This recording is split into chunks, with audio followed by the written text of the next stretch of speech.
ನಮಸ್ತೆ ಸ್ನೇಹಿತರೆ, ನಾನು ಜಯಪ್ರಭಾ. ನಾನು ಹೀಲರ್ ಹಾಗೆ NLP ಪ್ರಾಕ್ಟೀಷನರ್. ನಿಮಗೆಲ್ಲರಿಗೂ ಟ್ರಾನ್ಸ್ಕ್ವಿಲ್ ಟಚ್ ಕನ್ನಡ ಯೂಟ್ಯೂಬ್ ಚಾನೆಲ್ಗೆ ಸ್ವಾಗತ.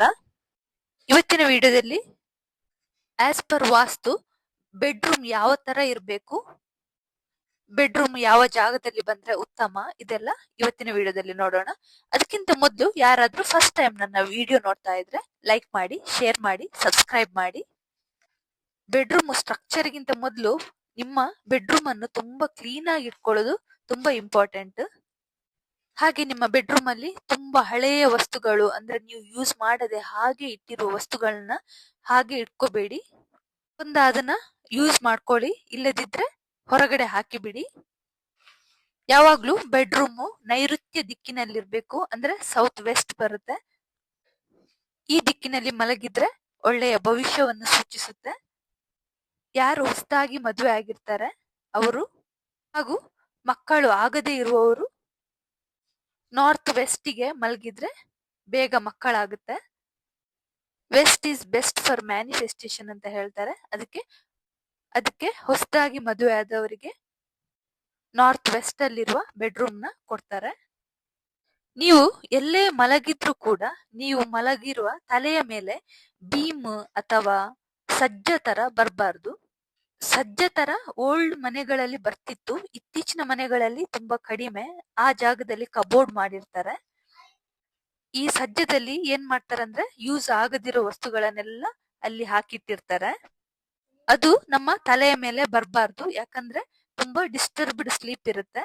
ಇನ್ ಕೇಸ್ ನಿಮ್ಗೆ ಆಪ್ಷನ್ನೇ ಇಲ್ಲ ಅಂದ್ರೆ ನಿಮ್ಮ ಹಾಸಿಗೆ ಅಥವಾ ಕಾಟ್ ನ ಸ್ವಲ್ಪ ಕೆಳಗೆ ಜಾರಿಸಿ ಇಡಿ, ಆಗ ಸಜ್ಜ ನಿಮ್ಮ ತಲೆ ಮೇಲೆ ಬರಲ್ಲ. ಹಾಗೆ ನೀವು ಮಲಗೋ ಕಾಟ್ ಯಾವುದೇ ಕಾರಣಕ್ಕೆ ಕಬ್ಬಿಣದಾಗಿರ್ಬಾರ್ದು, ಅದು ಯಾವತ್ತಿದ್ರೂ ಮರದ್ದೇ ಆಗಿರ್ಬೇಕು. ಹಾಗೆ ವಾಲಿಗೆ ಮತ್ತೆ ಕಾಟಿಗೆ ಸ್ವಲ್ಪ ಗ್ಯಾಪ್ ಇರಬೇಕು, ಯಾವತ್ತು ಕೂಡ ಗೋಡೆಗೆ ಅಂಟ್ಕೊಂಡಿರ್ಬಾರ್ದು. ಬೆಡ್ರೂಮ್ ಅಲ್ಲಿ ದೇವರ ಫೋಟೋ ಇಟ್ಕೋಬೇಡಿ, ಅಥವಾ ದೇವರ ಮನೆ ತರ ಕೂಡ ಕೆಲವರು ಮಾಡ್ಕೊಂಡಿರ್ತಾರೆ. ಆ ತರ ಬೆಡ್ರೂಮ್ ಅಲ್ಲಿ ಬೇಡ. ಹಾಗೆ ಅಕ್ವೇರಿಯಂ ಕೂಡ ಇಟ್ಕೊಳ್ಬೇಡಿ. ಇನ್ನೊಂದು, ಹೆಚ್ಚಿನವರು ಬೆಡ್ರೂಮ್ ಅಲ್ಲಿ ಡ್ರೆಸ್ಸಿಂಗ್ ಟೇಬಲ್ ಮಾಡ್ಕೊಂಡಿರ್ತಾರೆ. ಡ್ರೆಸ್ಸಿಂಗ್ ಟೇಬಲ್ ಇದ್ರೂ ಪರವಾಗಿಲ್ಲ, ಮಿರರ್ ಮಾತ್ರ ನೀವು ಮಲಗೋ ಬೆಡ್ ನ ರಿಫ್ಲೆಕ್ಟ್ ಮಾಡಬಾರ್ದು. ಇಫ್ ಇನ್ ಕೇಸ್ ನಿಮಗೆ ಅಲ್ಲಿರುವಂತಹ ಮಿರರ್ ನ ತೆಗಿಲಿಕ್ಕೆ ಬರಲ್ಲ, ಬೇರೆ ಆಪ್ಷನ್ ಇಲ್ಲ, ಚೇಂಜ್ ಮಾಡ್ಕೊಳಕ್ಕೆ ಆಗಲ್ಲ ಅಂದ್ರೆ ನೀವು ಯಾವಾಗ ಯೂಸ್ ಮಾಡ್ತೀರಿ ಅವಾಗ ಯೂಸ್ ಮಾಡಿ. ಆಮೇಲೆ ಅದಕ್ಕೆ ಒಂದು ಕರ್ಟನ್ ತರ ಒಂದು ಬಟ್ಟೆಯನ್ನ ಹಾಕಿ ಬಿಡಿ, ಒಂಥರ ಕವರ್ ಮಾಡಿ ಇಟ್ಕೊಳ್ಳಿ. ಬೇಕಾಗುವಾಗ ಮಾತ್ರ ಯುಟಿಲೈಸ್ ಮಾಡ್ಕೊಳ್ಳಿ.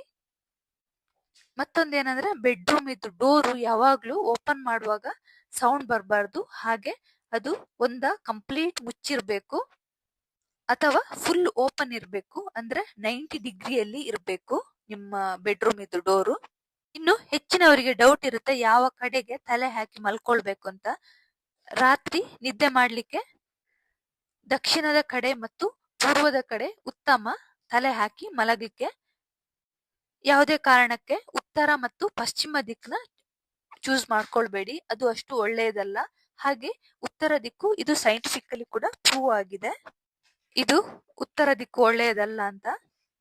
ಹಾಗೆ ಬೆಳಿಗ್ಗೆ ಎದ್ದೇಳುವಾಗ ಬಲಗಾಲಿಟ್ಟು, ಅಂದ್ರೆ ಬಲಗಾಲನ್ನ ಸ್ಪರ್ಶ ಮಾಡಿ ನಿದ್ದೆಯಿಂದ ಎದ್ದೇಳ್ಬೇಕು, ಇದು ಶ್ರೇಯಸ್ಸು ಅಂತ ಹೇಳ್ತಾರೆ. ಇವತ್ತಿನ ವಿಡಿಯೋದಲ್ಲಿ ಬೆಡ್ರೂಮ್ ಎಲ್ಲಿ ಬರಬೇಕು, ಹೇಗೆಲ್ಲ ಇರಬೇಕು ನೋಡಿದ್ವಿ. ಇವತ್ತಿನ ವಿಡಿಯೋ ಇಷ್ಟ ಆದ್ರೆ ಲೈಕ್ ಮಾಡಿ, ಶೇರ್ ಮಾಡಿ, ಸಬ್ಸ್ಕ್ರೈಬ್ ಮಾಡಿ. Thank you for watching.